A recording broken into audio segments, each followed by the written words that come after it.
Armyese, I guess they would call that language or whatever. But so here's what happens. I know my area's story, and here's the story. Young soldier comes to Fort Bragg. He's told this is his forever home. He will never move away from this place, so he buys a home with his young wife and his children. 6 months later, he finds himself in Nome, Alaska. He is an out-of-state owner with a vacant house, paying 2 mortgages, and not enough money to make 2 mortgage payments. So he has a problem. I can solve that problem. And that's what I do every day. So find a motivated seller, like my young friend in Nome, Alaska, or my wife's boss, who is not getting some rental payments and is thinking about selling. And I made some suggestions, and we're going to be working with him hopefully here real soon. Anyway, find a motivated seller and talk to them. Guys, the best thing I can say is learn how to listen. Let me give you an example. And Graham, I talked about Graham, my favorite Arizona Cardinal. I talked about him earlier. Let me tell you what he did. So he calls a guy, he's in pre-foreclosure. And he says, hey, I understand that you're in pre-foreclosure and we'd like to help. He goes, you know what? The doctor's telling me I've got 4 months to live. 6 months at the most.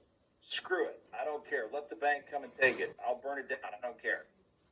And so Graham, who thinks very fast on his feet, said, well, let me ask you this. Do you have a favorite charity? He said, well, yeah, I do. St. Jude's Children's Hospital. He's going, great. That's one of my favorites, too. What if we settled your pre-foreclosure and, if you want the money that should be coming to you, I'll get to St. Jude's. How's that working for you? It's all about listening to people. It's really about listening to people, finding out what they need, finding out what's going to work for them. And I was so proud of Graham, man. I was really, really proud of him. He does some great stuff. Anyway, find a motivated seller, talk to them, send an email to deals@partnerdriven.com. The address is in the subject line, but you're going to send an email to deals@partnerdriven.com with the address in the subject line. Then you're going to jump on the coach's corner. And you're going to say, hey, coaches, I got an appointment. I sent in for the contract, and now what do I do? And we're going to walk you through that. Then you're going to go to the appointment, get the contract signed, get the pictures of the house that we tell you to get. Then you're going to come back, jump on the coach's corner, and send in the deal. And we'll walk you through how to make that, how to put that whole email together. Then you send it in, and that's a submitted deal. The main formulas that we use are right here. Right here. So let's just start going over some vocabulary here. ARV stands for after repair value. If that house was in pristine condition, like that was just like it was completely repaired, everything was spot on, it was just looked like it just came off of wherever houses come. I can't say showroom floor, but I guess I could if it's a mobile home. I don't know. Anyway, after repair value. And you're going to take that and multiply that by 0.65 if it's a fix and flip. Okay? So ARV times 0.65 minus repairs, and that equals the maximum allowable offer on a fix and flip. Now, here's a pro tip for you. What I do is this. I've got my Lucky Notebook, and on top of my Lucky Notebook, I've got several blank sheets. That's where I'm writing down everything as we walk through the house. Behind that, I've got the contract, and behind that, I have my numbers, because I have 3 numbers. I've got an FF number that I did my ARV times 0.65 minus repairs, and I've got that number, I've got my ARV times 0.65, my ARV after repair value times 0.75, and my ARV times 0.80. And then all I have to do as I'm walking through the house is I get my repair number, and I plug that into the back end of these numbers, and that's my maximum allowable offer to negotiate with this guy. Now, where do you get your ARV? You can get your ARV, your start out ARV from a coach. But here's the thing. When you send in a submitted deal, you have to have an as-is and an ARV from a local agent. So, you're going to want to work with a local agent, not on the front end, but on the back end. And what do they get for that? If they give you the ARV and the as-is, they become the listing agent as soon as we put that on the MLS, whether that's after a fix and flip or whether whether that's as a wholesale and we pop it on there right away. Either way, they're going to be the listing agent. Now, here's another pro tip. If you're going, oh crap, where do I find a realtor who's investor friendly? That's a great question. EXP Realty. EXP Realty. You can find this by Googling EXP Realty near me. EXP has been a good friend of every investor I've ever met. Two of my realtors, I've got 5 of them, but 2 of my realtors are EXP. One of them's a land guy. One of them's with, they're kind of an independent. And then another person that works for an independent broker who's not attached to anybody. He's just a broker. So I work with people, though, that understand what an investor is. Okay? If they don't understand what an investor is, it's not going to work. I'll just, up front, really honest with you. But take your time on this slide. If you, if you want to take a picture of it, whatever you want to do, this is kind of the way we work. This is kind of the way things happen. So I want to make sure that you're aware of that. What's the WT like on that? I'm sorry, WT. The last one is hotel. So on a hotel deal, the key on a hotel deal is this: they can get conventional financing for that property. They could go down and get a loan for it. It's not in perfect shape, but they can get a conventional loan for it. Okay. So on a hotel deal, like let's just say on an ARV for a fix and flip, I've seen fix and flips that are like anywhere from 35 to 55 in repairs needed. Wholesale, I would say anywhere from 15 to 25, maybe 30. But an ARV a hotel deal, usually I don't have to do more than about 10,000 in repairs at the most, and that's me and a buddy of mine with a bucket of paint. To be real honest with you, and there are deals that start out as a fix and flip. Cool. Has anybody ever been in a hoarder house? Because I have, and let me tell you, I'm amazed. I was like, I don't know how this is different, But it's with that, old rule of thumb. If it's my dirt, it's not so dirty. But anyway, it was just crazy. And so I pulled a dumpster beside it, and I grabbed these 2 high school kids, and I said, hey, you guys want to make $100 in the next 4 hours? And they said, yeah. I said, great, empty this house. Just put it all in the dumpster. They said, do you want to see any of it? I said, that's the wrong question. I said, put it all in the dumpster, and you're going to make $100. And sure enough, 4 hours later, the house was empty. I didn't care what was in there. I just said, throw it away. I don't care. I really don't want to see it, don't want to smell it, don't want to anything. Once I got all of that out, remarkably enough, the house was in pretty decent shape. I went in there and did some kind of grunt work and sweep up and clean up and mop up. But I did it as a wholesale at that point. But it didn't matter because I already got it at the fix and flip rate. The person knew that somebody was going to have to go in there and basically just, it was the guy's mom, and she probably had newspapers in there from, I don't know, Victory and Pacific. I don't know, whatever the case may be. But anyway, it was just crazy. But these are fix and flip, wholesale, and then hotel. So those are our formulas for that. So with all that in mind, questions, comments, concerns? Anybody got? Christopher, you've had your hand up forever. Thank you for being so patient. That's all right. No, I've actually come across a lot of those circumstances. I've been flipping and dipping in and out for about 40 years. Oh, wow. Yeah. Didn't have a chance to watch Voltron or Scooby-Doo or none of that. Yeah. I've always had some type of something in my hand. Yeah. I just actually finished a flip like a couple of weeks ago. Made $65,000 on that. I do stuff in and out. Yeah, I do stuff pretty regularly. And this seems like an awesome opportunity to actually do more at a time. Yeah. More of a multiple. Man, at EXP, I got one of those guys too. Yeah. Those guys are. Yeah, they are. EXP, they understand us. They're like, hey, and I get so many realtors to the first thing they say is, oh, you can't do that. I go, oh, really? I just kind of did one last week. I'm pretty sure I did it. I was there. Yeah. I don't know. But it's a lot of it is just it's box thinking, I tell people you got to get out of the box. You got it. There is no box. you know, and one of the things that this does for you really is open your mind about possibilities that you never knew, and potential things that just like, you know, I've got a friend who had like 8 acres up in the mountains, like Grandfather Mountain area. Beautiful area. If you haven't ever been to Grandfather Mountain when the leaves change, you really should go. At any rate, he said, well, hey man, I'm going to throw up some tent sites and let's see what happens. Guy's making money hand over fist. He's got like 20 tent sites up on about 2 of his acres. And it's on Hip Camp, it's on Airbnb, it's on VRBO. People go up and they stay in these yurts or they bring their own tent. And you know, so there's a million ways to do it.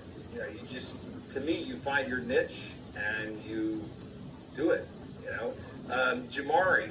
Let me tell you about Jamari. So when Jamari started with us, he was selling his blood for plasma. He was an Uber driver who said, well, I'm driving for dollars all day anyway, so I might as well do this. And I just wanted to show you his, because this is a person you need to watch, to be real honest with you. This young man gives me hope in the future of this country, honestly. It's obvious we're not going to get much hope out of our leaders, but that's another story. I don't know. I wasn't trying to be political, but it just goes into it. Welcome to the world these days.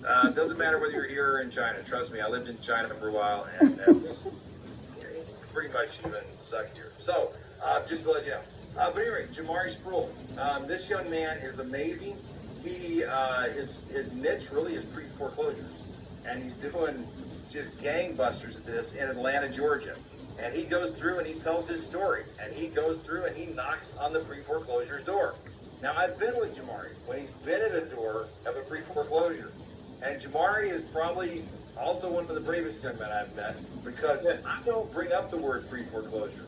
That's just not my style.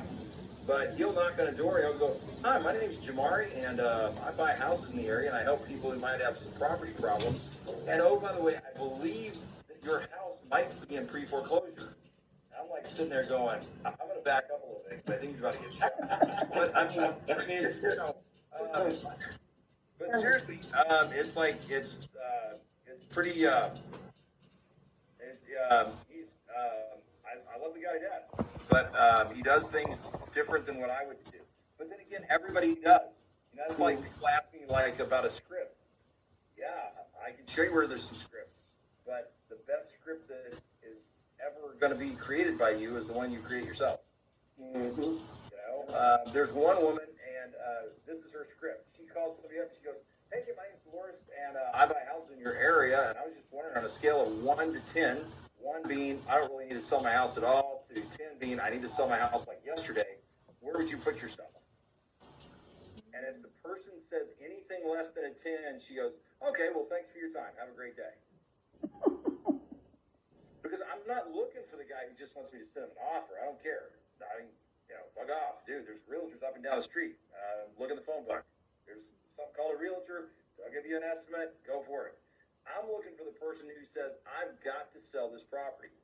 Be it divorce, be it pre-foreclosure, be it a probate, be it, you know, I moved out of town.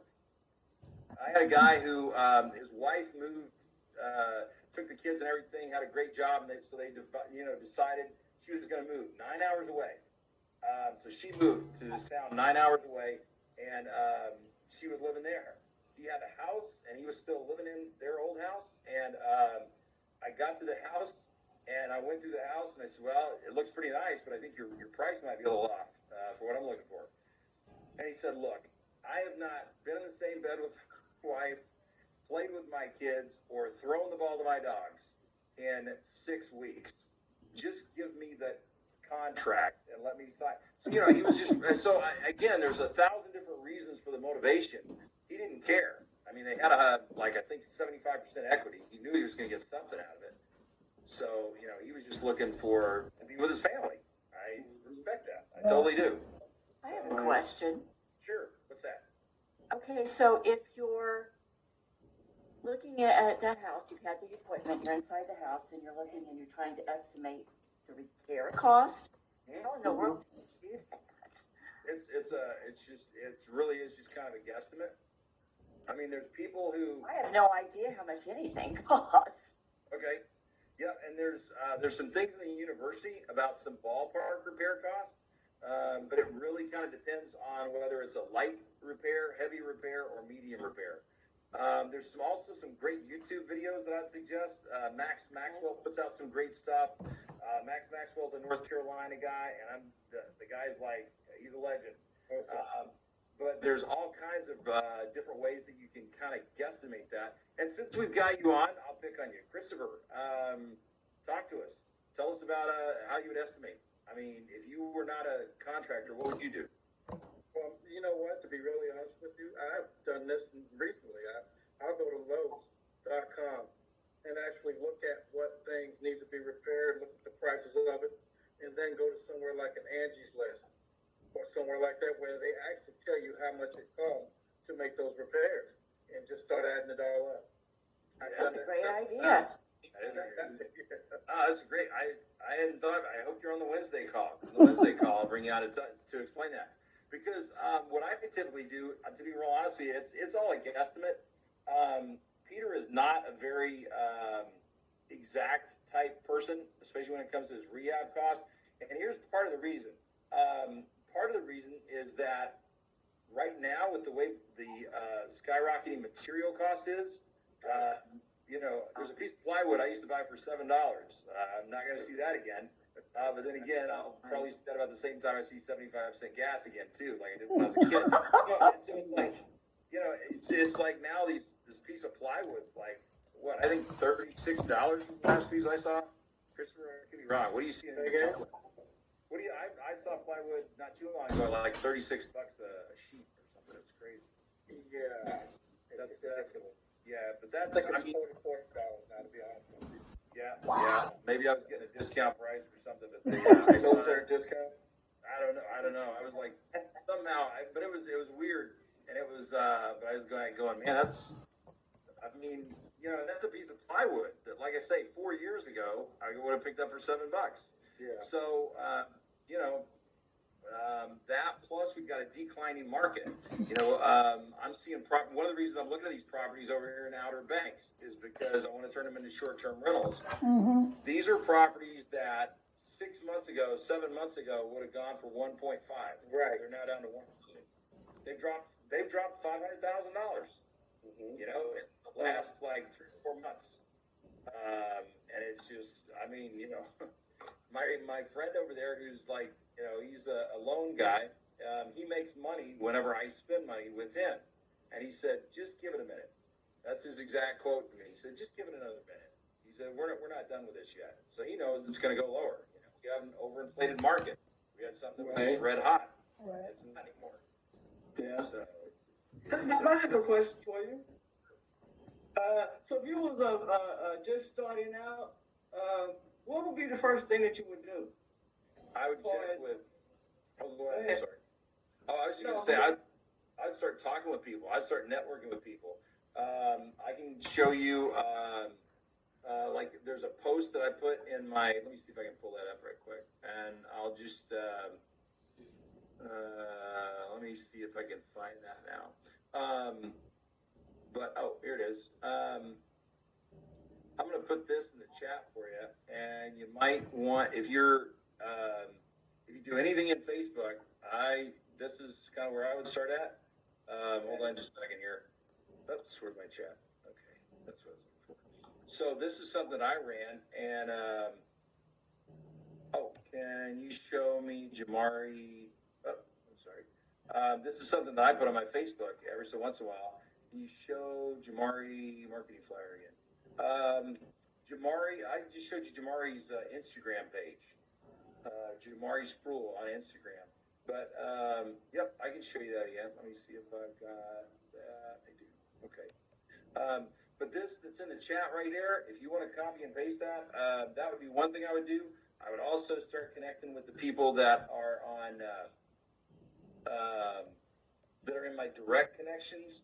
I would also, code enforcement, get to be real good friends with the people at the county courthouse.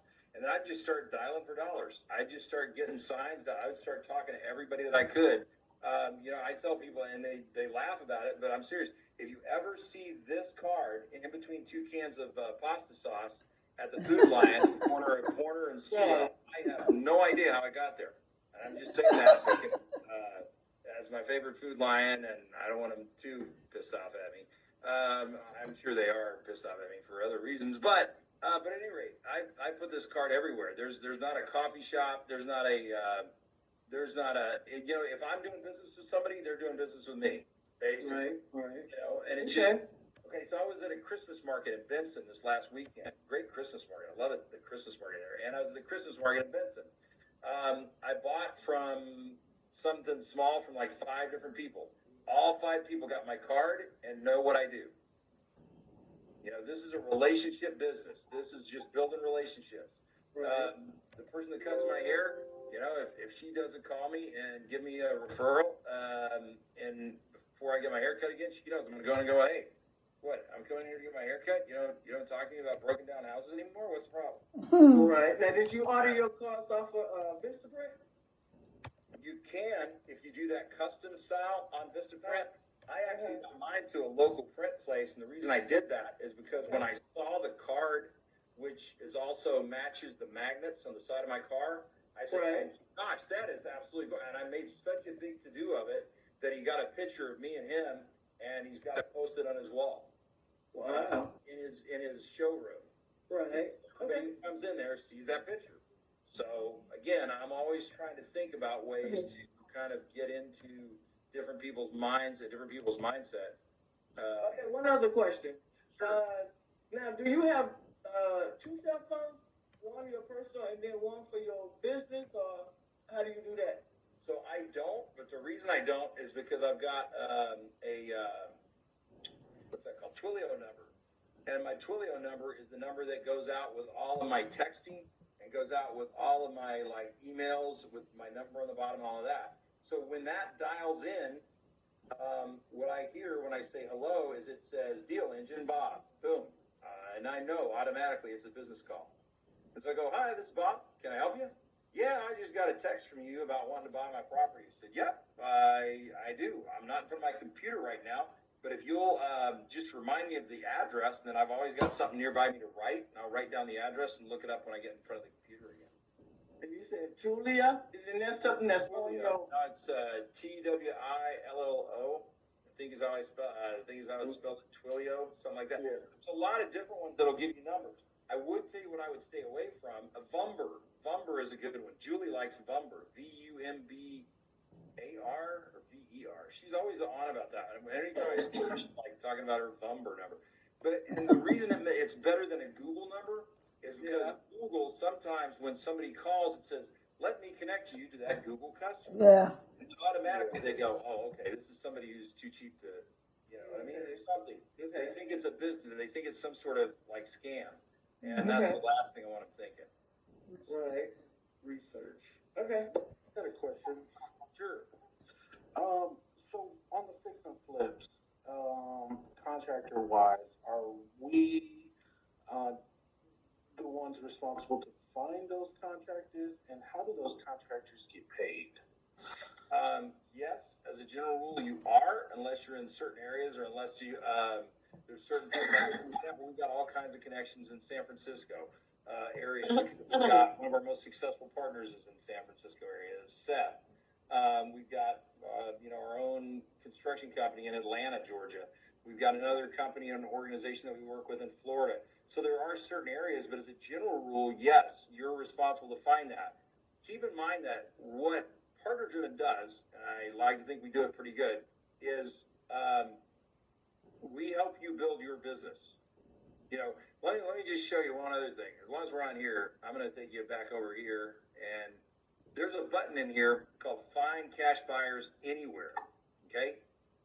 Anywhere in the USA. We wouldn't have this if we wanted you to be dependent on us. Eventually, people are going to graduate. Eventually, people are going to go, wow, okay, I've got my cash buyers list. I know what I'm doing. I'm off on my own. Cool. All right, that's great. At the same time, I mean, if you're, fully vested and fully paid member, you can come back anytime and submit a deal. But let me just show you this. So let's just say that I were to enter in my zip code, and keep in mind, I'm in the middle of the country, Broadway, North Carolina, a yellow blinking light that we're so proud of. And there's 100 cash buyers within 5 miles of my place where I'm at right now. 100 cash buyers. All of these cash buyers, Broadway. I've sent emails, or I'm sorry, not emails, but a mail to. I know I've talked to Ronald before. So I would just have to get Lillington's right down the street from us. But again, I would take out every last one of these, and you can do this really easily. Right here, it says export as, and you just decide whether you want it as a PDF or a CSV file.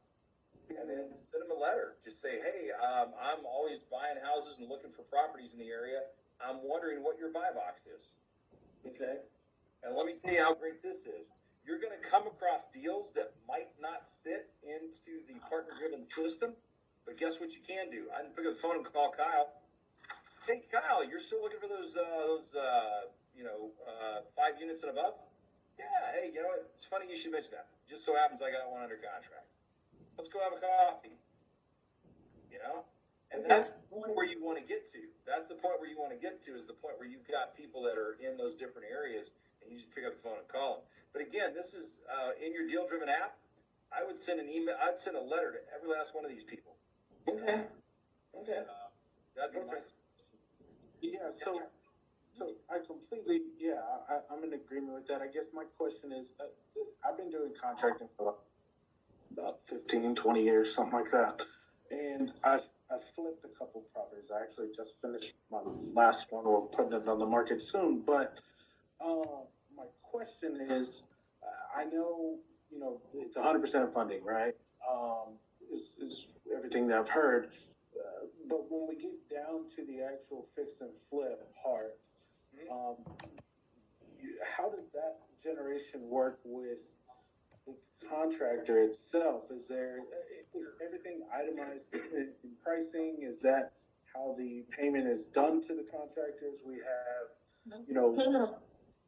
everything's itemized within 30, 40, let's say, page or a list. And then at that point, you say, okay, you've done the demo part, you've done the clearing, you've done whatever it is.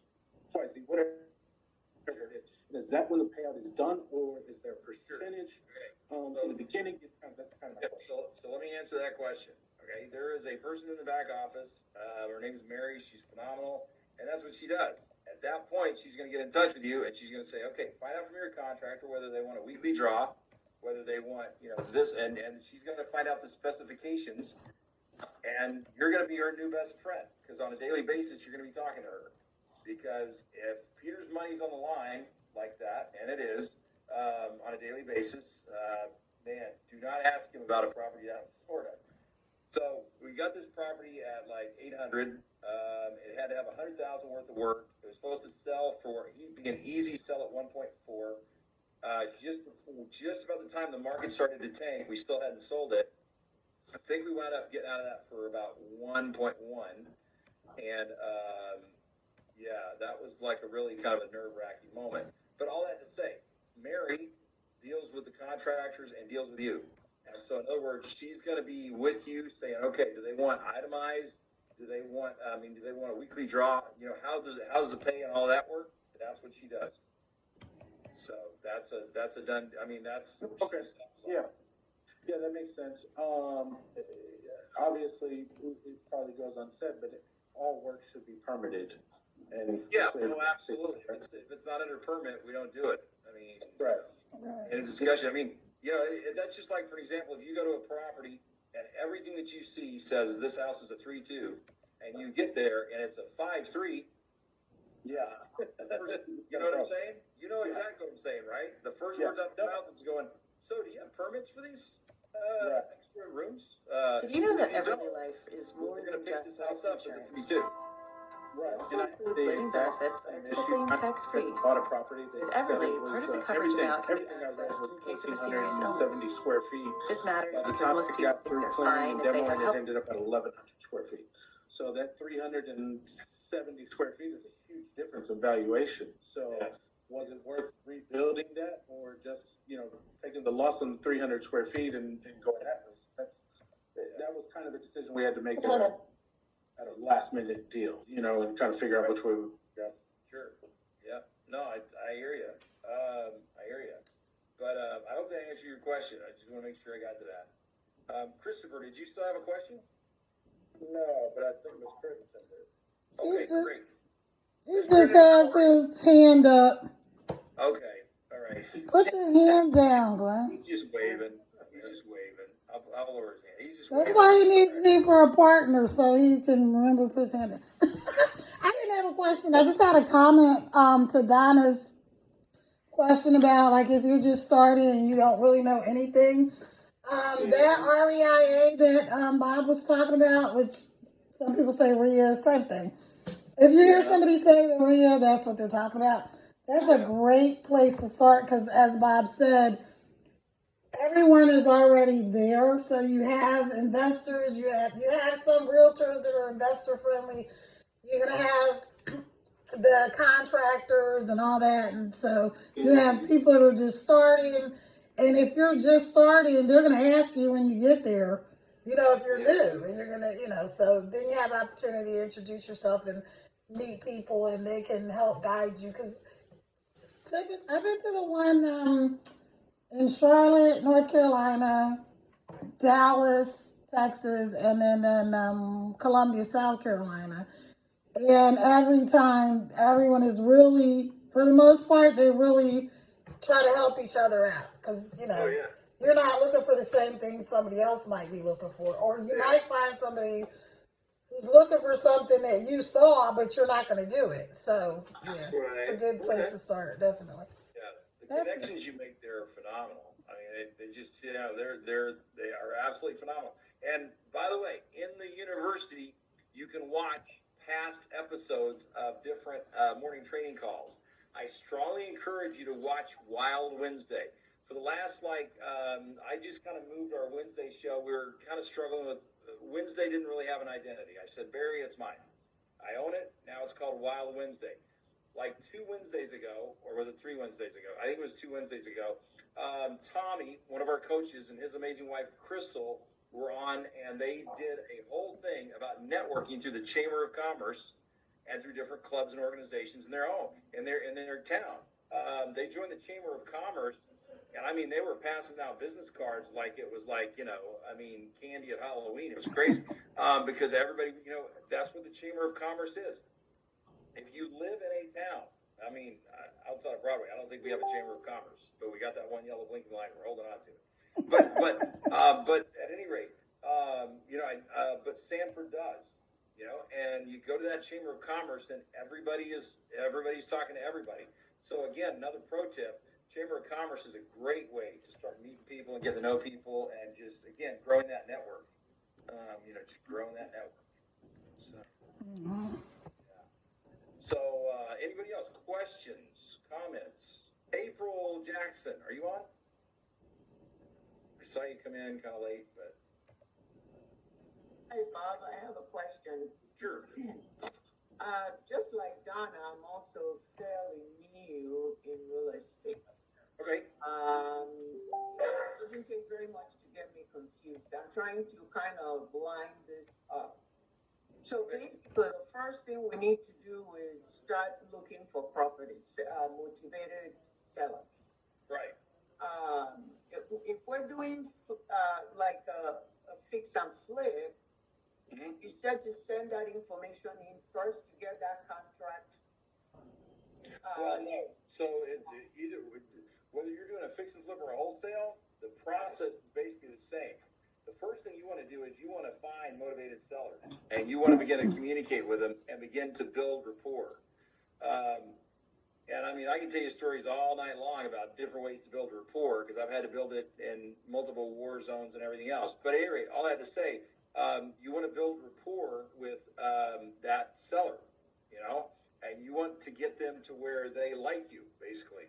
And that's something I've done all over the world too. I was really blessed in that respect as well. So at the end of the day, for me to go in and start talking to somebody and build rapport is something that happens pretty quick. So that's what you want to do first off. And I could throw out another pro tip if you want. Tammy Jones, one of our partners up in Virginia, she went and saw every preacher, pastor, priest, imam, rabbi, I don't know what every other holy man or whatever, is called, whatever. She saw them all. Why? Because people that are having problems go see these people. Right. Think about a That's person smart. that someone goes to see when they have a problem and go meet them. Julie did something phenomenal. About 8 years ago, she booked an appointment with a lawyer, a real estate lawyer in Atlanta, and pre-foreclosure. She went in and said, "Could I ask you a few questions about pre-foreclosures?" And so she went in and asked some really intelligent questions, got some great answers, and she said, "Well, here's my card. Do you know to this day she's still getting referrals from him?" Just putting that in perspective, Right. she's probably made over $750,000 off of just one referral. And possibly more than that. I don't know, because she's still getting referrals from him. I mean, that could be $1 million meeting that she just paid $250 to book this guy for an hour for. Just saying. Is that worth my $250? Yeah, I'm thinking yes. Yeah. But Julie's got this amazing winning attitude that she can take into any meeting, and she comes out winning hearts and minds. And if that's what I was blessed in that at an early age, I had to go win hearts and minds every day. And so that's what you're trying to do. I had a young man, and he had two people trying to pre-foreclose on him. They actually had him in two HOAs. I didn't even know that was possible. They had him stuck in two different HOAs, and I said, and I went to meet him because he was being foreclosed on.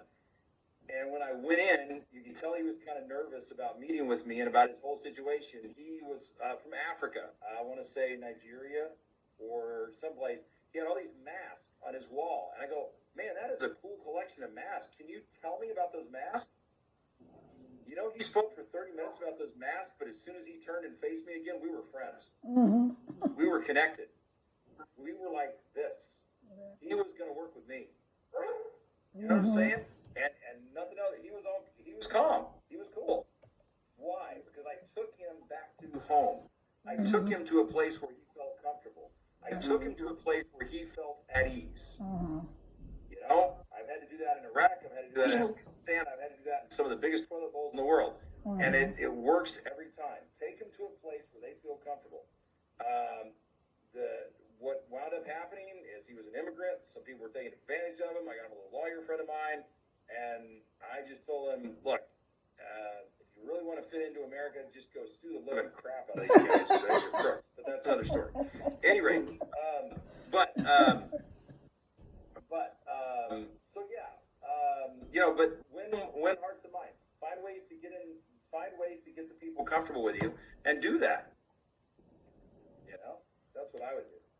I mean, that's what I do on a daily basis. That's the way to win this thing. Yeah, that's the game. That really is the game, honestly. I think. I mean, yeah. Okay. I also seen something out there on the dashboard, something about a 21-day challenge. What is that all about? The 21-day challenge was this thing that they were doing. I don't think we're still doing it.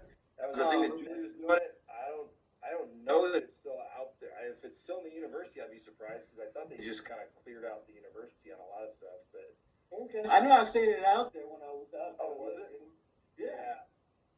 I don't think she's doing it still. I'd be surprised because I used to she used to call me and say, "Hey, can you run the challenge today?" I said, "Yeah, sure, no problem." And then I would jump on and do the show for her for the 21-day challenge, but for that day or at least or whatever.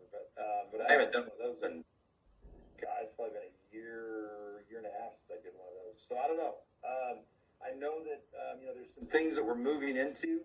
We're moving into them relatively rapidly. Some things that will, I guarantee you, grow your business exponentially. And those are some of the things that we're moving into. So I would just stay real close to the community, stay on those morning training calls, and pay attention to some stuff that you're going to see coming up within the next 2 to 3 months. And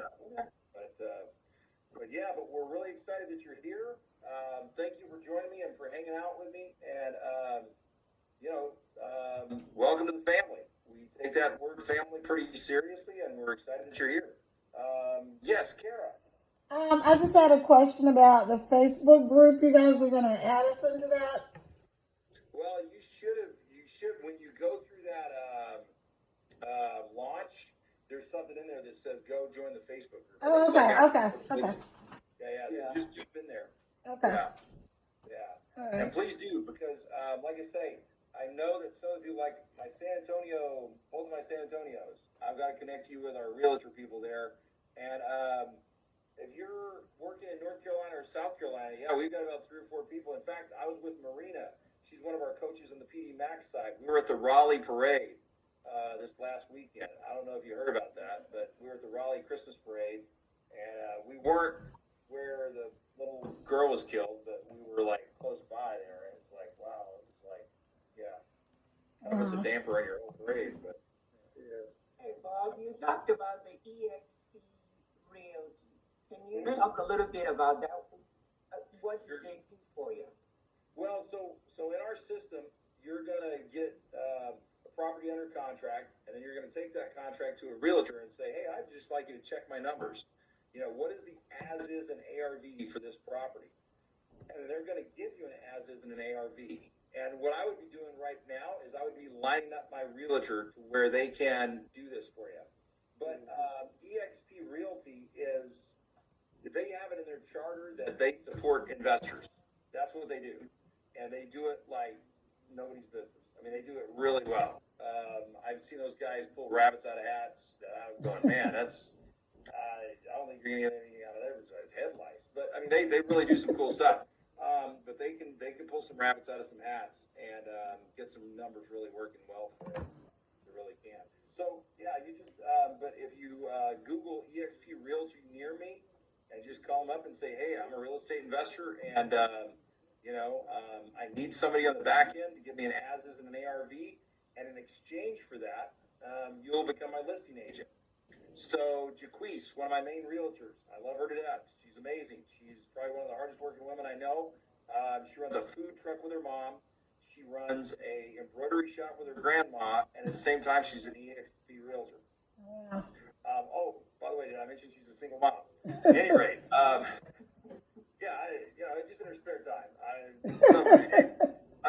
The young lady's amazing. She's phenomenal. But so I saw Jaquise when I noticed that Jaquise was a realtor. I said, "Hey, Jaquise, how would you like to get more listing agreements?" She said, "Well, I kind of like that a lot. I mean, in case you don't know, that's how realtors make money is they have listing agreements." And so I said, "Cool. So here's what we're gonna do. I'm gonna get properties under contract. I'm gonna call you, and you're gonna list it for me. How's that?" She says, "Okay, I think we can handle that." And that's what we do. At the same time, as everybody knows, I run STRs, Airbnbs. If I've got a person coming in, like I had a person coming in 2 or 3 months ago who said, I'm moving to the area. I said, oh, great. Do you have a realtor yet? Well, not yet. I thought I'd look while I was down there. I said, okay, well, do you mind if I introduce you to one? Mm-hmm. Hey, Jaquise, what are you doing?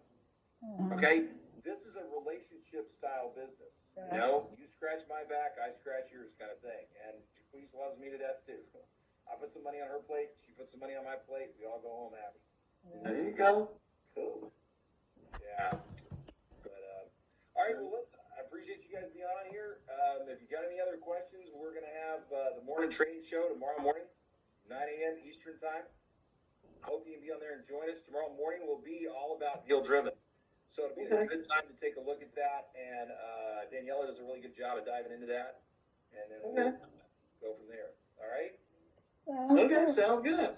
All right. Talk to you later. Thank you so much. Everything was very helpful. Oh, great. Thank you very much. All right. Talk to you later. All right. All right. Thank you. Good night, everyone. Bye. Bye. Recording stopped.